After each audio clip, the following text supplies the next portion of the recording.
So hello guys, मी आहे शैलेश आणि आपला परत एकदा स्वागत आहे माझ्या एका नवीन मिनी ब्लॉगमध्ये. आज मी आमचे घरचे देवबी पूजणार आहे, तेच ब्लॉगमध्ये दाखवणार आहे. तर प्लीज एकदा लास्टपर्यंत व्हिडिओ बनवून राहा. आणि हा बघा कसा चिकना दिसते. तिथून गेलो माझ्या घरचा पहिला देवपूजाचा. सो इथून घरचा देवपूजन झालेलं आहे. तिथून जायचं होतं मला माझा आमच्या घरातल्या वाडीतला मारुती पूजायला. तिथून गेलो. आमचा मारुती मंदिर आहे, खूप छान आहे, नवीनच बांधलं आहे. तिथून गेलो. यो बघा कसा चिकना बसला आहे मस्त की. आमच्या मारुतीला पूजन झालेलं आहे. नारळ द्यायचं होतं, नारळ बिल दिला. तिथून गेलो गावदेवी पूजायला. आमची गावदेवी खालीच आमच्या इथं जाते. सो इथं गेलो गावदेवी पूजायला. सो यो आहे आमचा सभामंडप गावदेवीचा. तिथून गेलो, गावदेवी पूजली घेतली फटाफट. नारळ द्यायचे होते, नारळ बिल देऊन घेतले. तिथून आलो बाहेर आलो. सो तिथेच बघा हे आमची विहीर आहे बाजूलाच.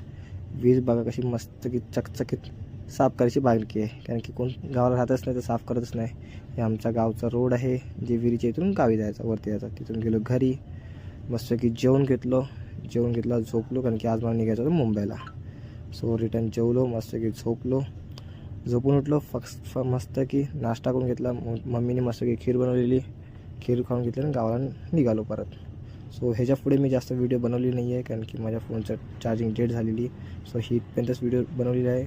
व्हिडिओ आवडले असेल तर प्लीज लाईक, शेअर आणि सबस्क्राईब करा आणि शेअर करायला विसरू नका.